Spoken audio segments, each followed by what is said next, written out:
voetbal, kvoorbal of toch tennis. Er is een soort keuze in sporten. En dat zorgt ervoor dat gewoon sporten minder populair worden.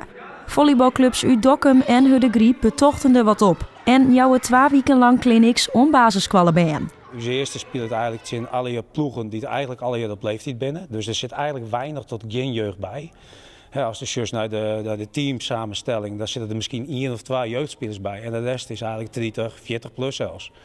Dus het is juist echt dat er heel weinig jeugd is en heel weinig onwas.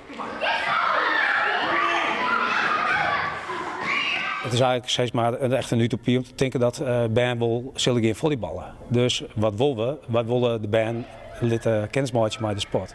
En daarvoor gaan we naar de squalta.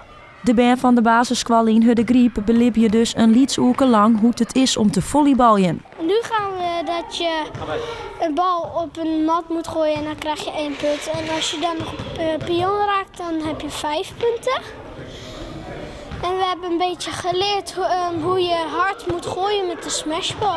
Ik weet niet heel goed hoe het heet, maar dan moet je achter elkaar staan. En dan moet je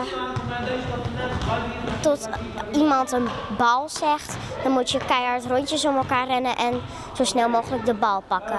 Voetbal is gewoon eigenlijk constant op de televisie. Ik is elke dag wel de televisie omzetten en er is wel een voetbalwedstrijd voor. Maar volleybal is dat gewoon volle minder.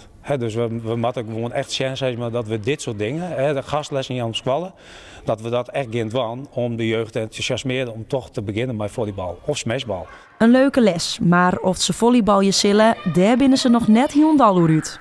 Je doet het niet zo vaak, dus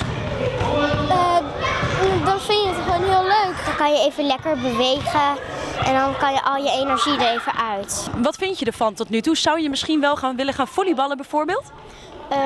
Nee, tot nu toe niet, maar misschien later wel. Nee, waarom nu nog niet? Ik zit ook al op een paar andere sporten. Nou, mijn lievelingssport blijft altijd de voetbal.